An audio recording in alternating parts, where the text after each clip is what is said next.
نبی صلی اللہ علیہ وسلم نے امت سے فرمایا، میں تم سے کوئی بدلہ نہیں چاہتا، میں اتنا چاہتا ہوں کہ میرے قرابت داروں کے ساتھ تم محبت کرو۔ تو جب نبی صلی اللہ علیہ وسلم نے ارشاد فرمایا تو یہی حکم خاوند کے لیے بھی ہے، اور بیوی کو بھی چاہیے کہ وہ اس سنت پر عمل کرے اور اپنے خاوند کی وجہ سے خاوند کے قرابت داروں کے ساتھ اچھا سلوک رکھے۔ 20ویں چیز شریعت کی پیروی ہے۔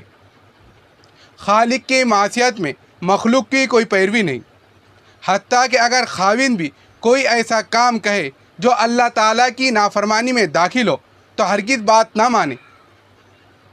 مثلاً اگر خاوند کہے کہ پردہ اتار دو تو پردہ ہرگز نہیں اتارنا۔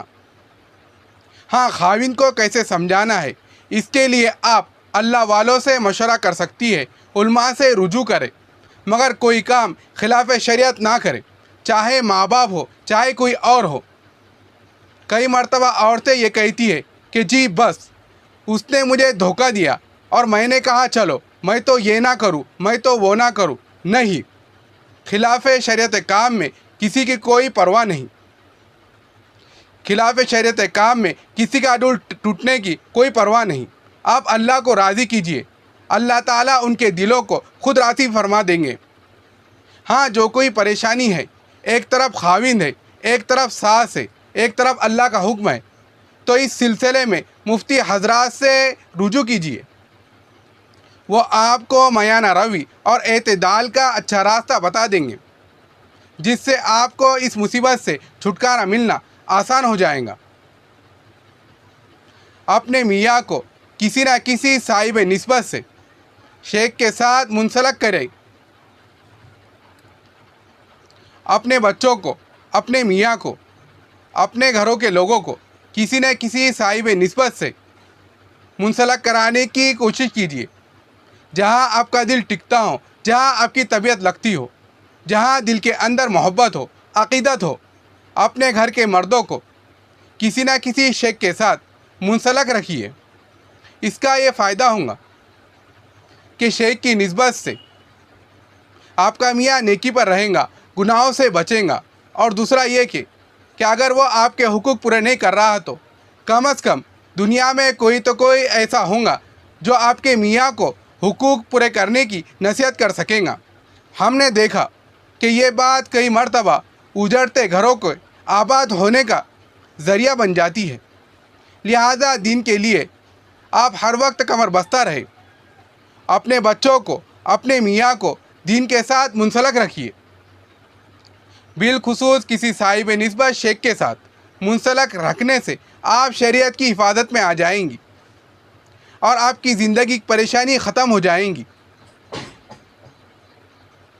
یہ چند باتیں ہم نے آپ کو اس لیے سمجھائی کہ یہی ساری شریعت نہیں ہے، بلکہ چند موٹی موٹی باتیں ہیں۔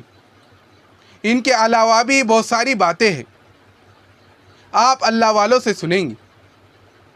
ان سب کو اپنا لینا، پروردگار آپ کو دین و دنیا میں کامیابی عطا فرمائیں گے، آمین۔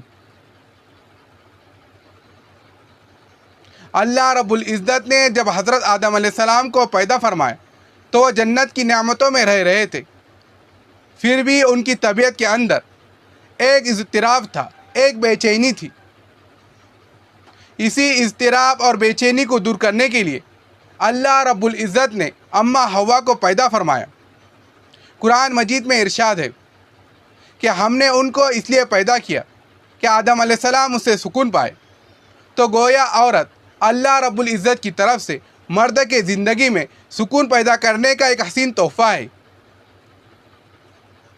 عورت اگر نیک ہو تو یہ جنگل میں منگل بنا سکتی ہے، ویران جگہ کو گلستان بنا سکتی ہے۔ اگر اس پر شرافت اور نیکی غالب ہو تو یہ گلاب کا پھول ہے، چمپا کی کلی ہے، نیلوفر کی پتی ہے۔ نبی صلی اللہ علیہ وسلم نے نیک خاتون کی تعریف میں یہ فرمایا، دنیا ایک متاع ہے اور دنیا کی بہترین متاع وہ نیک بیوی ہے۔ تو دنیا میں سب سے بڑا انعام مرد کے لیے نیک بیوی کا ہونا ہے۔